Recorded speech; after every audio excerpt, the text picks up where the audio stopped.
నమస్కారం. జిల్లా సమాచార లేఖకు స్వాగతం.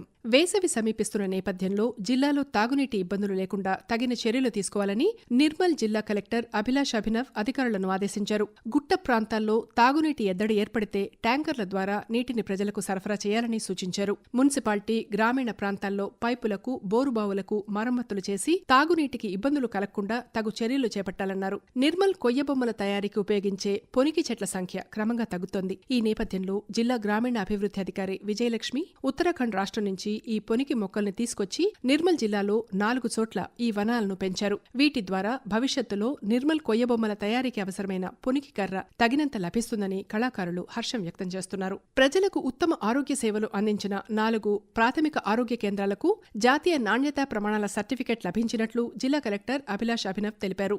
జిల్లాలోని సారంగాపూర్ మండలం చించోలి, బి లక్ష్మణచందా మండలం మల్లాపూర్, ముథోల్ మండలం తరోడా, బాసర మండలం కౌటపాతవి కారుణ్య కేంద్రాలకు ఈ ప్రమాణాల పత్రం లభించినట్లు పేర్కొన్నారు. జాతీయ స్థాయి బృందం జిల్లాలో అన్ని ఆయుష్మాన్ ఆరోగ్య కేంద్రాలను సందర్శించి ఈ నాణ్యతా ప్రమాణాల సర్టిఫికెట్ ఇచ్చినట్లు తెలిపారు. వీటిని ఆదర్శంగా తీసుకుని జిల్లాలో మిగిలిన ప్రాథమిక ఆరోగ్య కేంద్రాలు సైతం ప్రోత్సాహకాలు, అవార్డులు అందుకోవాలని కలెక్టర్ సూచించారు. అనూహ్యంగా పెరుగుతున్న ఉష్ణోగ్రతల వల్ల ఎండాకాలంలో మధ్యాహ్నం 12 గంటల నుంచి సాయంత్రం 4 గంటల వరకు బయటకు వెళ్లరాదని జిల్లా వైద్యాధికారి రాజేందర్ సూచించారు. అత్యవసర సమయంలో బయటికి వెళ్లాల్సి వస్తే తాగునీరు, మజ్జిగ, కొబ్బరి నీళ్లు అధికంగా తీసుకోవాలని పేర్కొన్నారు. ఎవరైనా వడదెబ్బకు గురైతే వెంటనే వైద్యులను సంప్రదించి చికిత్స చేయించుకోవాలన్నారు. ప్రతి ప్రాథమిక ఆరోగ్య కేంద్రంలో మందులు, ఓఆర్ఎస్ ప్యాకెట్లు అందుబాటులో ఉంటాయని చెప్పారు.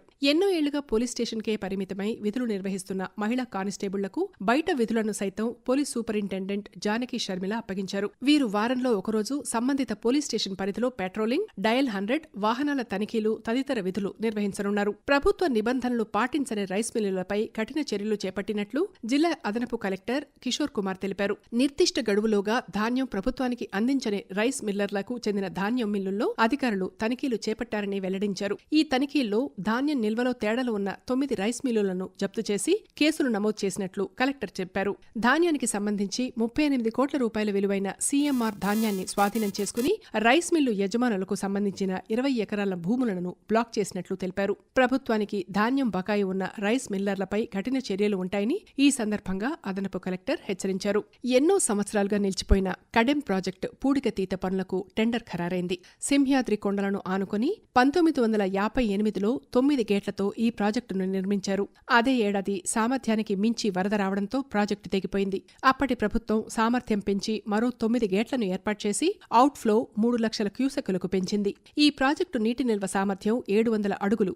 నీటి నిల్వ సామర్థ్యం 7,603 టీఎంసీలు. ప్రాజెక్టు కింద నిర్మల్, మంచిర్యాల జిల్లాల్లో 68,000 ఎకరాల్లో సాగు చేస్తున్నారు. గత కొన్ని సంవత్సరాలుగా పూడిక పేరుకుపోయి ప్రాజెక్టు నీటి నిల్వ సామర్థ్యం తగ్గింది.